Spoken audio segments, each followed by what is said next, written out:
Y una vez más saludamos a Ramón Bernadó, crítico cinematográfico del Heraldo de Henares, también con un blog propio, Hola, soy Ramón, y que se pasa una vez a la semana por esta casa para contarnos lo que ha visto, porque va al cine muchísimo. Ramón, muy buenas, bienvenido como siempre. Muchas gracias, Pablo. Esta semana pasada he podido ir menos que habitualmente porque he tenido que trabajar, también hay que trabajar en la vida. Y luego también venía un poco de la resaca del Festival de Málaga, que viene uno, cuando vuelve uno de un festival, viene como vacío, ¿no? Como si se hubiera entregado absolutamente y viene y necesita luego reponerse, Eso, ¿no? unos días de llenar el depósito, de llenar el depósito. Bueno, empezamos a hablar de cine. Bueno, a pesar de todo ello, sí has ido al cine. Sí, hombre, claro, por supuesto, todo lo que he podido. Muy bien, pues empezamos. Ya sabes, Pablo. Bueno, empezamos pues por el Cinecruz Alcarreño. Ayer, lunes, vimos una película de Xavier Dolan, una película canadiense que se llamaba Mommy, y que es un dramón. Es de un niño, de un adolescente cuya madre es viuda y que el niño pues tiene problemas de adaptación, por decirlo de una manera suave, ¿no?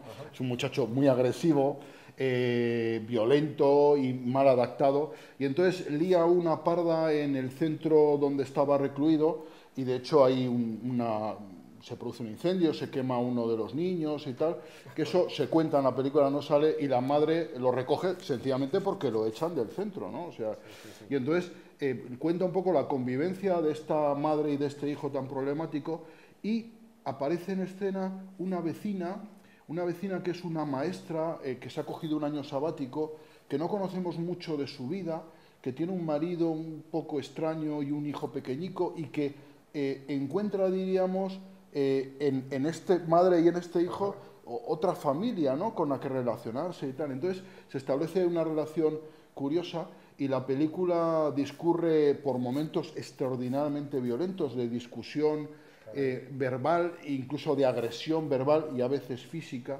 Y ya sabes que voy con mi amigo Daniel, Mercedes también estaba ayer, mi amigo Daniel, que es un psicólogo eminente. Entonces, cuando terminó la película, yo le dije a Daniel, mira, este chico tiene un trastorno límite de la personalidad, ¿qué te parece a ti? Y coincidimos, efectivamente. Sí, trastorno límite de la personalidad es, ya sabes que los trastornos de personalidad son maneras de ser, o sea, los que tienen trastorno de personalidad no es que tengan un proceso, es que son siempre así, han sido así, y posiblemente no vayan a cambiar en la vida.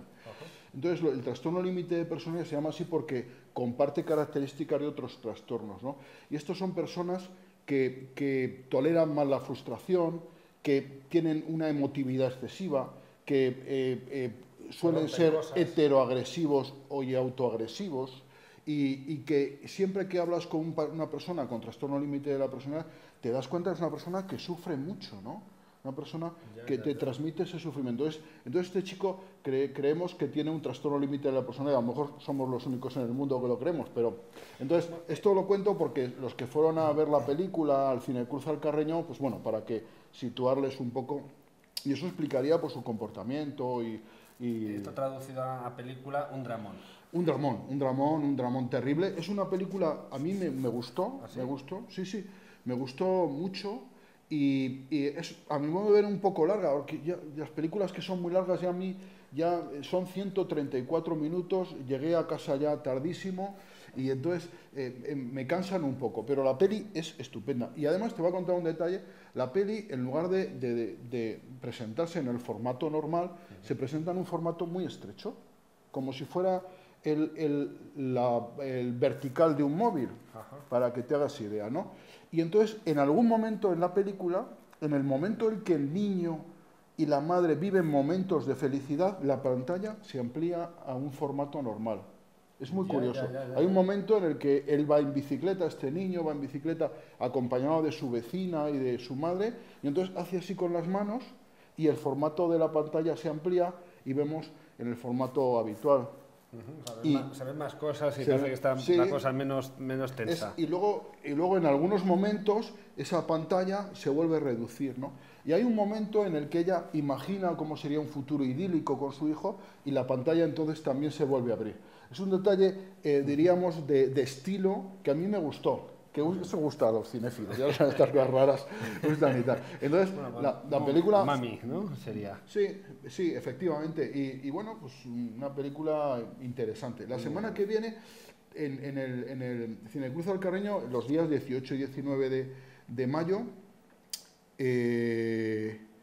perdón, no es la semana que viene, porque la semana que viene no hay Cinecruz Alcarreño. ¿Y sabes por qué? Porque es la fiesta del cine, que ahora hablaremos de ella. Vale, perfecto. Entonces, la siguiente semana, los días 18 y 19 de mayo, a las 8 de la tarde, en la Multicines Guadalajara, como siempre, hay una película que es Leviatán, que es una película rusa, que he tenido, he puesto aquí la lista de premios para que lo vieras, Pablo, ya ves que la lista de premios es grandísima. Pues ¿no? hasta el final de la hoja. Todo lo que daba de sí, alguno me habré dejado. Entonces, de esta hablamos, si te parece, Vale, la semana que viene, para anunciarla. Es una película también larga, de 141 minutos. Era es mi un drama. reflexión. Parece que se ha especializado el Cinecruz Alcarreño en películas largas en estas últimas jornadas, ¿no? Sí, Es lo que toca. vamos a tocar dos largas. Y bueno, ya sabes que vemos sobre todo dramas. O sea, nosotros en el Cinecruz Alcarreño la comedia se es va a un género... sufrir, son gente sufridora, gente que se curte en el sufrimiento de los demás, por lo menos, ¿no?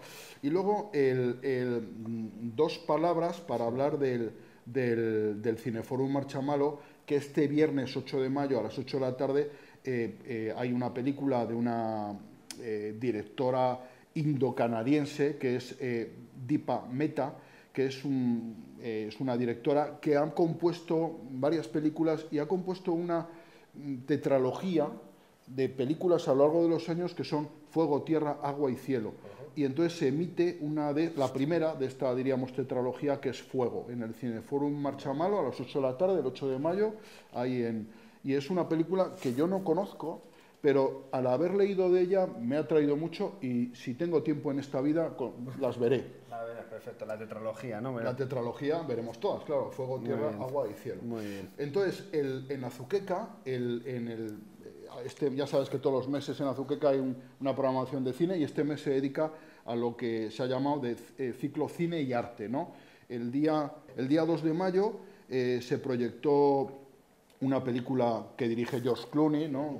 Que es Monument Man, que es una película sobre un grupo de expertos en arte que se creó durante la Segunda Guerra Mundial, cuando ya los aliados habían entrado en Europa, liberando Europa, para intentar rescatar y proteger las obras de arte y catalogar que los nazis habían incluso destruido, o intentaban destruir por lo menos, ¿no?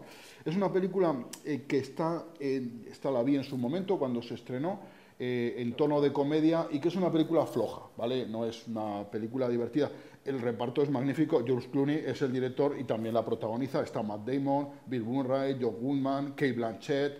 O sea que hay un reparto muy, muy potente, pero la película es una película floja. Vale, pues dicho queda, esto es para el sábado. La gran cita, yo creo que en Azuqueca, es este próximo viernes, el viernes 8 de mayo a las 8:30, que se emite una película que es Mr. Turner, que es un drama biográfico.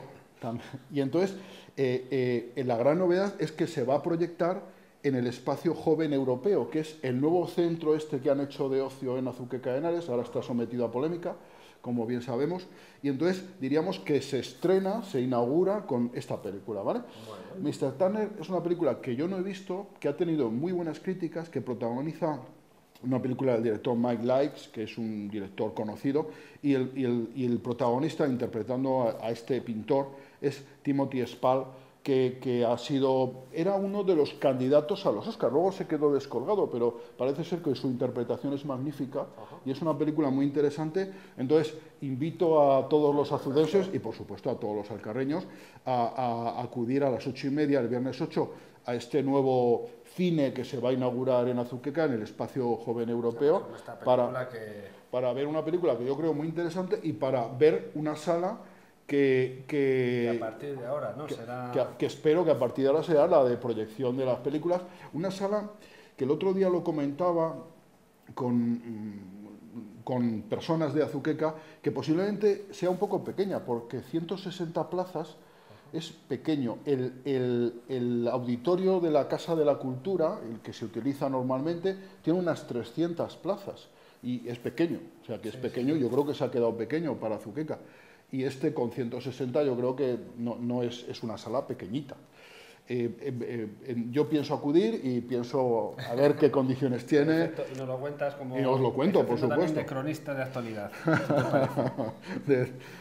Bueno, en el taller de cine de Azuqueca de Henares, el jueves pasado, el jueves día 30 de abril, tuvimos una ocasión excepcional. Disfrutasteis. Pablo, sí. Vimos Cantando bajo la lluvia, una película mítica de Stanley Donen y Gene Kelly, una película absolutamente maravillosa. Tú la has visto, imagino, toda persona de bien la ha visto. Entonces es una película absolutamente recomendable, por supuesto. Es una película divertida, alegre, es una película absolutamente maravillosa, una de las grandes películas de la historia del cine y posiblemente para muchos el mejor musical. Y entonces la gran noticia es que pudimos verla en pantalla grande. Nadie de los que estábamos ahí la habíamos visto en pantalla grande porque somos mayores, pero no tanto, claro, porque esta película, yo ahora mismo no me acuerdo, pero creo que se estrenó en alrededor del año 50, 48, 50, o sea que nadie de nosotros la ha podido ver en pantalla grande y tener la oportunidad de verla en pantalla grande, pues una experiencia magnífica, porque yo ya la he visto muchas veces, Pablo, no sé, decir 15 veces. Es una película que veo porque me gusta mucho y que, fíjate, a mi hijo, pues él ha crecido con esta película y es su musical, es su película posiblemente preferida, ¿no? Entonces, entonces, es una película que he visto muchas veces, es una película que me entusiasma y esta vez posiblemente es la vez que más la he disfrutado. Sí, sí, en pantalla grande, en una sala que solo dedicas tu atención a ver esta maravilla, es absolutamente formidable. O sea, que fue una experiencia religiosa, que cantaba en su día, no recuerdo bien lo que se cantaba. Uno de estos de... Unos jóvenes y tal. Entonces, esta película además tiene mucha intrahistoria, como casi todas las películas, ¿no? Como casi todas las películas, grandes películas. Porque el director es Arthur Freed. Arthur Freed es el gran director de películas musicales de la época, ¿vale? Y entonces Arthur Freed quería hacer una película, él compuso una canción que es Cantando bajo la lluvia y quería hacer una película con ese título. Y después Gene Kelly y Stanley Donen les pareció una tontería, pero bueno, aceptaron el proyecto, se eligieron después las canciones y con las canciones, el título de la película ya puesto, se hizo el guión.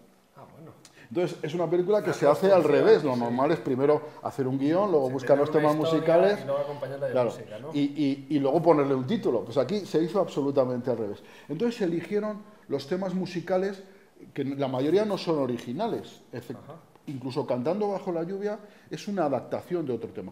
Pero se eligieron los temas, diríamos, mejores de los últimos años para sacarlo en la película. Y los temas musicales son excelentes y el guión resultó también excelente, porque el guión nos cuenta, ya sabes, esa introducción del cine sonoro, haciendo mudo, con Lina Lamont, que era la gran protagonista del cine mudo que sale en la película, y Gene Kelly, que era su pareja, y de pronto viene el cine sonoro y esta actriz resulta que tiene una voz horrorosa y hay que buscar a alguien que la doble y tal, y los problemas que hay con el sonido, porque ya sabes que le meten el micrófono aquí, soy el corazón, o sea que, entonces, por cierto, que lo del sonido nos reímos, pero ahora seguimos teniendo los mismos problemas. Cuando hace una grabación uno, el mayor problema siempre es el sonido, claro, siempre es el sonido. Entonces esta película tuvo mucha intrahistoria porque Gene Kelly era un tío absolutamente perfeccionista, quería que todo se hiciera perfecto, o sea, que perfecto. era de buen rollo como es una película, pero un poco exigente. Muy exigente. Mira, por ejemplo, el tema musical de Cantando bajo la lluvia, él lo ensayó durante 6 semanas, a un promedio de 18 horas diarias. Cuando se rodaba con Gene Kelly no había ni sábados ni domingos, solo había trabajo.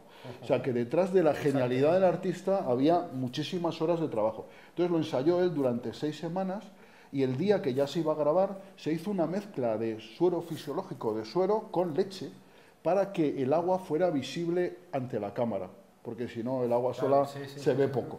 Entonces se hizo una mezcla, se prepararon litros, metros cúbicos y metros cúbicos, y entonces el día del rodaje él vino con fiebre, con 40 de fiebre, y aún así lo grabó en un solo día. Si te fijas tiene 3 cortes. Pensaba hacerse en una sola toma, pero no se pudo hacer. tiene 3 cortes, el baile, 3 cortes muy bien montados que casi no se notan, ¿eh? No, o sea, hay que buscarlos tú bueno. no te das cuenta. Nos das tarea casi para cuando veamos Cantando bajo la Entonces lluvia. tiene estos 3 cortes y él lo rodó, a pesar de sus malas condiciones, lo rodó fenomenal y hizo una cosa absolutamente mítica. Luego él tuvo muchos problemas Vamos a hablar un poco más, si te parece, de Cantando. Es que Cantando bajo la lluvia es una cosa que merece nuestro tiempo. Pablo. Entonces, mira, ya sabes que Debbie Reynolds fue una imposición a Gene Kelly. Él no le gustaba a Debbie Reynolds porque consideraba que no era una buena bailarina, que Debbie Reynolds solo tenía 18 años y tenía poca experiencia de baile. Entonces, Gene Kelly era súper exigente con ella. A ella en varios números le llegaron a sangrar los pies de tanto ensayar. Y un día la descubrió Fred Astaire llorando debajo de un piano. Y entonces Fred Astaire le dijo, ¿qué te pasa? Y tal, dice, pues que esto es un infierno, que no te preocupes, que yo te voy a ayudar a aprender a bailar. Y Fred Astaire le ayudó. Fred Astaire y Gene Kelly eran muy buenos amigos. Se llevaban muy bien. Eran muy buenos amigos. Eran dos grandes. En eso se parecía mucho. Tienen estilos muy diferentes de interpretación, porque Fred Astaire es la elegancia y Gene Kelly es la acrobacia, ¿no? Gene Kelly era un auténtico acróbata bailando, ¿no? Pero los dos se parecían mucho en la manera de hacer las cosas, porque los dos ensayaban hasta la extenuación. O sea que Fred Astaire, cualquier número musical, él consideraba que había que ensayarlo al menos 6 semanas para que saliera bien. O sea que, y Gene Kelly se parecía mucho en eso. Entonces, la presión, y de hecho, Donald O'Connor, ya sabes que es el amigo de Gene Kelly en la película, que es un secundario absolutamente maravilloso, y que Donald O'Connor y Debbie Reynolds las primeras semanas de rodaje estaban absolutamente asustados con Gene Kelly por la presión que les metía, ¿no? Entonces, Donald O'Connor, por ejemplo, ya sabes, hay un número que protagoniza él, que es Haz reír, sobre todo Haz reír, ¿no? Que es un número estupendo. Este lo ensayó hasta la extenuación y cuando lo rodó, una de las veces que lo rodó, ya sabes que él gira en el suelo dando vueltas y se quemó la espalda, ¿no? Se quemó la espalda. Entonces le costó el número, además está rodado en una sola toma, un esfuerzo ímprobo, y entonces tuvo que guardar reposo. Dicen que incluso hospitalización, eso no quedó claro, durante pues incluso más de una semana. Y luego resulta que el negativo se veló y tuvo que volver a rodarlo. Pobre hombre, ¿no? Sí. Bueno. Luego, respecto a los doblajes, ya sabes que a Lina Lamont, que está interpretada por una Jean Hagen estupenda, que estuvo nominada a los Oscar y tal, esta película no tuvo ningún Oscar.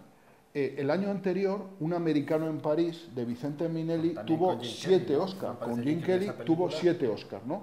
Y entonces, es una película muy diferente, es una película muy elegante, pero es mucho más aburrida que Cantando bajo la lluvia. Entonces, a mí, yo entre Un americano en París, que me gusta, y Cantando bajo la lluvia, me quedo con Cantando bajo la lluvia 1000 veces, ¿no? Está quedando clarísimo. Entonces, se rodó, fíjate, el año anterior tuvo 7 Oscars, y entonces la Academia ya había considerado que había premiado al musical bastante, y esta película... musicales de Gene Kelly, ¿no? Y ya no le dio premio. Entonces, fíjate que Gene Hagen, que sale con una voz ridícula, esa no era su voz. Su voz era estupenda, y entonces fue doblada por otra actriz para darle esa voz aguda y ridícula, ¿no? Y Debbie Reynolds no tenía una voz muy adecuada, y entonces Gene Hagen dobló a Debbie Reynolds. Y Debbie Reynolds, cuando canta, no canta ella, a su vez es doblada por otra cantante profesional. Vaya galimatías, un galimatías de doblaje que es maravilloso en sí mismo, ¿no? Sí, para poder cuadrar todo eso, ¿no? Sí, claro. Era fenomenal el papel que realizaba, ¿no? La actriz que hablaba mal. Es que la verdad es que hay un derroche de interpretaciones, porque Gene Kelly está estupendo. Donald O'Connor es un portento, porque, por cierto, que falleció hace unas semanas, hace muy poco falleció. Y Debbie Reynolds ya sabes que es la madre de Carrie Fisher, de la princesa Leia de Star Wars. Pues sí, ahora que lo dices, sí. Un poco no lo olvido. Que 3 personajes principales, un musical imprescindible, ¿no? Una delicia para el... Y luego la parte final, es un ballet muy largo al final, eso se negaron a rodarlo Donald O'Connor y Debbie Reynolds, que estaban hasta la coronilla de Gene Kelly. Y Gene Kelly buscó a otra actriz, a Chris Charis, para rodarlo, es muy bonito, y Chris Charis tuvo algún problema grave porque se le transparentaba el vestido en ciertas partes que tú y yo suponemos ahora mismo, y entonces cuando se filmó y se vio que aquello no se podía emitir, y entonces hubo que volver a reformar el vestido y volver a rodarlo. La parte esa final es un pegote que quiso introducir Gene Kelly, que Gene Kelly quería un ballet más sofisticado y más largo, y se introdujo. Es un poco pegote, a mí me gusta, y esta vez que lo he visto en pantalla grande me ha gustado mucho. Muy bien, pues muy recomendable esa experiencia que vivisteis. ¿Cuántas personas del taller de cine de Azuqueca? No sé, estaríamos, no sé exactamente, 16, 20 personas. Que salisteis con una sonrisa en la boca, ¿no? Estupendo, estupendo. Bueno, pues nos quedan 2 minutillos. Nos queda nada. Nada, si te parece, para dedicarlo a lo que tú quieras. Pues bueno, no sé si como viene cinematográficos de hoy o... Comentar lo de la fiesta del cine. Eso, venga. ¿Vale? Entonces decir que los días 11, 12 y 13 de mayo es la fiesta del cine, que vale solo 2,90, que lo más correcto es registrarse en una web, aunque en realidad no hace falta, tú puedes sacar la entrada y te la van a dar por 2,90, pero lo más correcto es registrarse porque queda ahí como una especie de apoyo a estos días, y que bueno, se pueden ver películas interesantes, y yo voy a recomendar una película que te va a sorprender, que es la de Cómo sobrevivir a una despedida, ¿vale? Que es una película de Manuela Moreno en la que intervienen pues Natalia de Molina, Úrsula Corberó, María Arbaz, Celia de Molina y un chico que es Bryce F. Es una película de un grupo de amigos con este chico que es homosexual, de amigas, perdón, con este chico que es homosexual, que se van a Canarias, a Tenerife, a celebrar una despedida de soltero, ¿verdad? Todo son muchachos con pocos poderes económicos, hay unas situaciones muy absurdas en la película, es una comedia petarda, y está dedicado a esta generación de chicas y de chicos que bailaron a las Spice Girls en los patios de los colegios, ¿sabes? Y que ahora ya tienen 28 años o 26 años, ¿verdad? Y entonces es una especie de homenaje, ¿no? Entonces, a mí la peli me parece malísima, pero ese homenaje a las Spice Girls y esa identificación que siento, mi hija era de las que bailaba a las Spice Girls, ¿no? Y uno de los chicos que sale, este actor Bryce F., que interpreta a un chico gay, que lo es en realidad, porque yo lo vi en la rueda de prensa, y entonces me recuerda mucho a un amigo de mi hija, y a Nacho, y entonces hay una parte ahí sentimental que me hace que aprecie la película. Muy bien, me sorprenden estos argumentos que desconocía, pero no me sorprende que la recomiendes porque ya leí tu crítica del Festival de Málaga, que la viste allí, ¿verdad? Eres muy amable, efectivamente la vi ahí, o sea que fuiste tú el que me leíste, Pablo. Y se notaba contento, satisfecho en lo que escribía, o sea que te gustó, a pesar de los pesares. Sí, me gustó porque tiene ese homenaje, diríamos, a esa generación que bailó a las Spice Girls. ¿Se la ha recomendado a tu hija? Sí, por supuesto, ¿verdad? De hecho, se han publicado unos libritos, unos libros en los que cuenta un poco la vida de cada uno de los personajes, y le he regalado uno de ellos. Le traje de Málaga uno de ellos. Muy bien, pues como vemos, una recomendación que hace a todo el mundo, incluso a la familia. ¿No? Ramón, que muchísimas gracias. Muchísimas gracias, Pablo. Y hasta la próxima semana. Hasta la próxima semana. Que disfruten todos ustedes la fiesta del cine y, como dice Ramón, apúntense en la web, ¿verdad?, para apoyar este tipo de causas que no son perdidas, ni mucho menos. Muchas gracias, Pablo.